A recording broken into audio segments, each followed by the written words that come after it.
আমাদের শামীম ভাইয়ের সাথে যখন কোলাকুলি করি মনে হচ্ছে আল্লামা সাঈদীর ঘ্রাণ পাই। কিন্তু অবাক করা বিষয় হচ্ছে আমরা আজও জানি না আমাদের আল্লামার মৃত্যু কি স্বাভাবিক হয়েছে নাকি এটা পরিকল্পিত মেডিকেল কিলিং ছিল। এই রিপোর্ট গণমানুষের কাছে প্রচার করে জানাতে হবে। এই দাবির সাথে কি সবাই আপনারা একমত? কারা কারা একমত হাত তুলে দেখান। হযরতুল আল্লাম শহীদ মরহুম আল্লামা দেলওয়ার হোসেন সাঈদী রাহিমাহুল্লাহ, ওনার স্মৃতি বিজড়িত আজকের এই ঐতিহাসিক প্যারেড ময়দানের তাফসিরুল কোরআনের প্রোগ্রামে সব আছে। স্টেজ আছে, শ্রোতা আছে, প্যান্ডেল আছে, মিডিয়া কাভারেজ আছে, কিন্তু আমাদের কলিজার টুকটাটা আমাদের মাঝে নাই। আজকের এই প্রোগ্রামে আলোচক হয়ে এই চেয়ারে আমি না বসে ওই শ্রোতাদের কাতারে বসে যদি আমাদের আল্লামার নুরানি চেহারার দিকে তাকিয়ে ওয়াজ শুনতে পারতাম, আমাদের হৃদয়টা ঠান্ডা হয়ে যেত, আমাদের তৃষ্ণার্ত হৃদয় শান্ত হতো। সব আজকে আছে, কি যেন নাই, ঠিক কিনা বলেন? আল্লাহ তাআলা প্রতি 100 বছরে একজন মুজাদ্দিদ পাঠায়, প্রতি 100 বছরে একজন মুজাদ্দিদ, যিনি সমাজকে সংস্কার করেন। আল্লামা দেলওয়ার হোসেন সাঈদী রাহিমাহুল্লাহ ছিলেন তেমন একজন মুজাদ্দিদ। চিৎকার করে বলেন ঠিক কিনা? উনি শিরক বিদআতের আস্তানাকে তছনছ করে দিয়েছেন, তাওহীদের বাণীকে সমুন্নত করেছেন, গণমানুষের কাছে তাফসিরুল কোরআনকে জনপ্রিয় করেছেন। আজীবন আজীবন তিনি ইসলামকে বিজয়ী শক্তি হিসেবে দেখার স্বপ্ন দেখতেন। এত প্রাঞ্জল ভাষা, এত চমৎকার আধুনিক প্রেজেন্টেশন, গণমানুষের কাছে কোরআনের তাফসিরকে এভাবে জনপ্রিয় করে তোলার মতো ব্যক্তিত্ব আল্লামা সাঈদী ছাড়া দ্বিতীয় কেউ এই বাংলার ভূখণ্ডে নাই। এই যে তাফসিরুল কোরআন, এই যে টার্মিনোলজি, এই টার্মটাই উনি আসলে জনপ্রিয় করেছেন। আমরা আগে জানতাম না যে এভাবে তাফসির করা যায়, এভাবে scientific indications of the Holi কোরআনকে মানুষের কাছে পেশ করা যায়, এভাবে এত জীবন ঘনিষ্ঠ করে, এত ইন্টারেক্টিভ করে কোরআনের কথাগুলো মানুষের কাছে উপস্থাপন করা যায়। উনি অন্যায়ের বিরুদ্ধে সবসময় সোচ্চার ছিলেন, প্রতিবাদী কণ্ঠস্বর ছিলেন।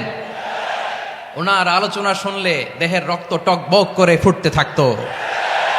আল্লাহু আকবার, আল্লাহু আকবার, আল্লাহু আকবার। He was a strong mouthpiece of Islamic revivalism. Islamic জাগরণের স্ট্রং মাউথপিস ছিলেন আল্লামা সাঈদী রাহিমাহুল্লাহ। অনেক দোয়া পেয়েছেন, আমরা পড়েছি, এমন জীবন তুমি করিবে গঠন, মরণে হাসিবে তুমি, কাঁদিবে ভুবন। গোটা বিশ্বকে তিনি কাঁদিয়েছেন। আল্লামা যখন ইন্তেকাল করলেন, আমি তখন মালয়েশিয়া থেকে যুক্তরাষ্ট্রে একটা কনফারেন্সে যোগ দিতে যাচ্ছি, কাতার এয়ারলাইন্সে। মালয়েশিয়া থেকে দোহাতে নামলাম। দোহায় যখন আমার ট্রানজিট, তখন শুনতে পেলাম যে আল্লামা বিদায় নিয়েছেন। সোশ্যাল মিডিয়ায় শুনে বিশ্বাস করতে পারলাম না। মুহূর্তের মধ্যেই মাসুদ সাঈদী ভাইকে মেসেজ করলাম, উনি কোনো উত্তর দিতে পারলেন না। মাসুদ ভাইয়ের সাথে যখন কোলাকুলি করি, আমাদের শামীম ভাইয়ের সাথে যখন কোলাকুলি করি, মনে হচ্ছে আল্লামা সাঈদীর ঘ্রাণ পাই। শরীরটা লিটারালি কাঁপছিল, নিজেকে মানাতে পারছিলাম না, বিশ্বাস করতে পারছিলাম যে আসলে আল্লামা বিদায় নিয়েছেন। ইন দ্য মিন টাইম আমার সেকেন্ড ফ্লাইট দোহা টু নিউ ইয়র্ক, 12 ঘন্টার ফ্লাইটে উঠলাম, ইন্টারনেট থেকে বিচ্ছিন্ন হলাম। নামার পরে শুনলাম আল্লাহু আকবার, যেখানে ওনাকে কবরস্থ করার কথা ছিল সেখানেও কবর দিতে দেয়া হয় নাই। ছবিগুলো দেখতে লাগলাম, হাসিমাখা মুখ, হাসিমাখা নিথর দেহটা, মরণে হাসিবে তুমি, কাঁদিবে ভুবন। From east to west, from north to south, the entire globe, গোটা বিশ্ব ওনার জন্য কেঁদেছে, গোটা বিশ্ব কেঁদেছে। কাবার গিলাফ ধরে ধরে মানুষ চিৎকার করেছে। এর চেয়ে শ্রেষ্ঠ মৃত্যুকার হতে পারে? আমাদের আল্লামার আর কি পাওয়ার ছিল বলেন? আর কি পাওয়ার ছিল? কুল্লু নাফসিন যায়িকাতুল মাউত, যারাই দুনিয়াতে আসবে তারা ইন্তেকাল করবে, এটা আমরা মেনে নেই, এটা আমরা জানি। কিন্তু অবাক করা বিষয় হচ্ছে আমরা আজও জানি না আমাদের আল্লামার মৃত্যু কি স্বাভাবিক হয়েছে নাকি এটা পরিকল্পিত মেডিকেল কিলিং ছিল। এটা যে পরিকল্পিত মেডিকেল কিলিং ছিল, এটা ধারণা করার পেছনে অনেক কারণ আছে। তিনি আধিপত্যবাদের বিরুদ্ধে সোচ্চার ছিলেন, ফ্যাসিবাদের বিরুদ্ধে সোচ্চার ছিলেন, রাজনৈতিক প্রতিহিংসার শিকার ছিলেন। এজন্য এটা মেডিকেল কিলিং হতে পারে এ ধারণা আমরা করতেই পারি। আওয়াজ করে বলেন ঠিক কিনা? যেই সময়টা আমরা কাটাচ্ছি, এত সুন্দর সময় বাংলাদেশ আর পাবে না। আমাদের জন্মের পর থেকে এরকম চমৎকার সময় আমরা পাই নাই। এটাই আসল সময়। আমরা ইন্টারিম গভর্নমেন্টের কাছে দাবি জানাই, উচ্চতর তদন্ত কমিটি করে এটা কি হত্যাকাণ্ড ছিল নাকি স্বাভাবিক মৃত্যু ছিল, এই রিপোর্ট গণমানুষের কাছে প্রচার করে জানাতে হবে। এই দাবির সাথে কি সবাই আপনারা একমত? কারা কারা একমত হাত তুলে দেখান।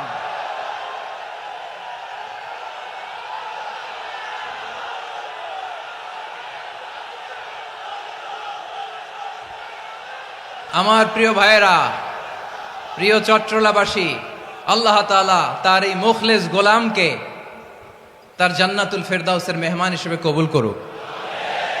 তার জীবনের সকল খেদমাগুলোকে কবুল করুক। জান্নাতুল ফেরদাউসের আলা মাকামে তাকে মেহমান হিসেবে কবুল করুক। আল্লামা শহীদ দেলোয়ার হোসেন সাঈদ রাহিমাহুল্লাহ, উনি ছাড়াও এই ঐতিহাসিক ময়দানে কথা বলেছেন আল্লামা লুৎফুর রহমান রাহিমাহুল্লাহ। চলে গিয়েছেন আমাদেরকে ছেড়ে। তিনি বলতেন, ইনশাআল্লাহ মিজান আবার আসবে। হুজুর আমি তো আসলাম, আপনি তো আমাদেরকে ছেড়ে চলে গেলেন। আল্লাহু আকবার, আল্লাহু আকবার, আল্লাহু আকবার। গলায় কোনো সুর ছিল না, সুর দিয়ে কথা বলতেন না, কিন্তু এত চমৎকার শব্দের বুনন, এত চমৎকার প্রেজেন্টেশন, এত চমৎকার ভাবে ঐতিহাসিক বর্ণনাগুলো তিনি উপস্থাপন করতেন। মন্ত্রমুগ্ধ হয়ে আমরা আল্লামা লুৎফুর রহমানের কথা শুনেছি। আমরা হযরতুল আল্লাম লুৎফুর রহমান রাহিমাহুল্লাহর জন্য এই বিশাল ময়দান থেকে দোয়া করছি, আল্লাহ তাআলা তুমি তোমার এই খাদেমকে জান্নাতের মেহমান হিসেবে কবুল করে নাও। আরো অনেক আল্লামারা এখানে কথা বলেছেন, বিশেষ করে বাইতুল শরফের মরহুম পীর সাহেব হুজুর থেকে শুরু করে আরো যারা যারা তারকাতুল্য ওলামায়ে কেরাম এই চট্টগ্রামের ময়দানে কথা বলেছেন, আলো ছড়িয়েছেন। আমরা এই লক্ষ লক্ষ তাওহীদি জনতাকে নিয়ে তাদের জন্য দোয়া করছি, আল্লাহ তাআলা ওনাদের জীবনের সকল ভুল ত্রুটি ক্ষমা করে দিয়ে তাদেরকে জান্নাতুল ফেরদাউসের মেহমান বানিয়ে নিক। আমরা এই ঐতিহাসিক প্যারেড ময়দানের প্রোগ্রাম থেকে স্মরণ করতে চাই 24-এর ছাত্র নাগরিক অভ্যুত্থানে আমার যে সমস্ত ছাত্র নাগরিক ভাইয়েরা দেহের তাজা রক্ত বিলি দিয়ে নতুন বাংলাদেশ আমাদেরকে উপহার দিয়েছে। বিশেষ করে আপনাদের এই চট্টগ্রামের শহীদ ফয়সাল, শহীদ ওয়াসিম সহ সকল শহীদকে আল্লাহ তাআলা কবুল করুক। আমরা সবাই পড়ি আমিন। প্রিয় ভাইয়েরা, আমি নগণ্য একজন কোরআনের ছাত্র, এত বিশাল মঞ্চে এত বড় প্ল্যাটফর্মে কথা বলা আমার জন্য সাজে না। তারপরও আমাদের মুরব্বীরা আমাদের ডানে বায়ে বসে আছেন, ওনাদের আদেশ ক্রমে, ওনাদের অনুমতি ক্রমে কিছু কথা আজকের এই ঐতিহাসিক প্রোগ্রামে আপনাদের সামনে উপস্থাপন করার চেষ্টা করব। ওমা তৌফিক ইল্লা বিল্লাহ। প্রিয় ভাইয়েরা, 5 দিন ব্যাপী এই তাফসিরুল কোরআনের প্রোগ্রামে অনেক ওলামা হযরত কথা বলেছেন। যারা কোরআন সুন্নাহ থেকে আমাদেরকে কোরআনের কথাগুলো শোনালেন, আমরা যেন সেগুলো আমল করতে পারি, আল্লাহ আমাদেরকে তৌফিক দান করুক। শুরুতে আমাদের নিয়তটাকে খালেস করে নেওয়া দরকার। এই যে গ্যাদারিং, এই যে হিউজ শোডাউন, এগুলো যদি আমাদের নিজেদেরকে পরিবর্তন না করে তাহলে এতে কোনো লাভ নাই। জোরে বলেন ঠিক কিনা? এই প্রোগ্রাম যদি আমাদের জীবনকে পরিবর্তন করে, আমাদের চিন্তার ডিএনএ কে চেঞ্জ করে দেয়, তাহলেই চট্টগ্রামের প্যারেড ময়দান সার্থক।